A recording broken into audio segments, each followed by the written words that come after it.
Two City of Frederick police officers out of the hospital. This is video of them walking out of shock trauma this evening after being shot in the line of duty.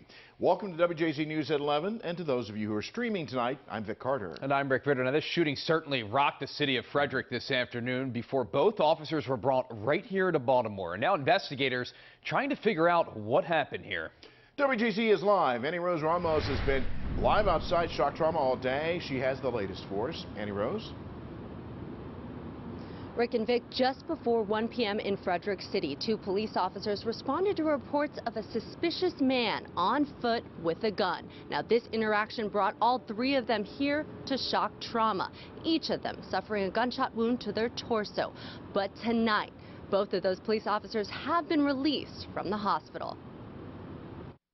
Frederick City Police responding to a call Friday of a suspicious man with a gun. Shortly after the first two officers arrived on scene, we received emergency traffic over the air that there had been a shooting. Officers Kristen Kowalski and Brian Snyder, both shot in the torso. I rolled him over on his side, and I seen like 3 or 4 big blotches where you could tell he'd been hit. The suspect, 25-year-old Dominic Lamar Lewis, also shot. All three of them have been flown by medical helicopter to shock trauma.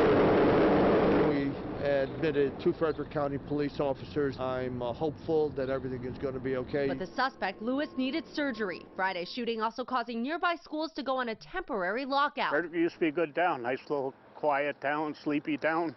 Not no more. 43-year-old Officer Brian Snyder is a 2-year veteran of the job. In a tweet from Frederick Police, it says Officer Snyder worked in construction before finding his calling as a police officer. And 32-year-old Kristen Kowalski has 9 years of experience in the police force, commended in 2021 for saving a senior citizen who was being physically abused. I'm very proud of the work that they do. Friday night, both officers were released from shock trauma. A Frederick City spokesperson telling WJZ they went home with their loved ones. Today, we experienced the tragedy and true dangers these officers face each day in communities all across our country. Both of these officers, when they recover, I know they're going to want to get right back out on the street and do it again, and that's absolutely remarkable.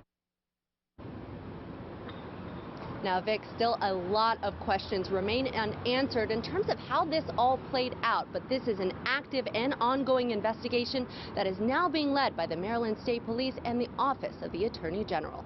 Reporting live, I'm Annie Rose Ramos for WJZ.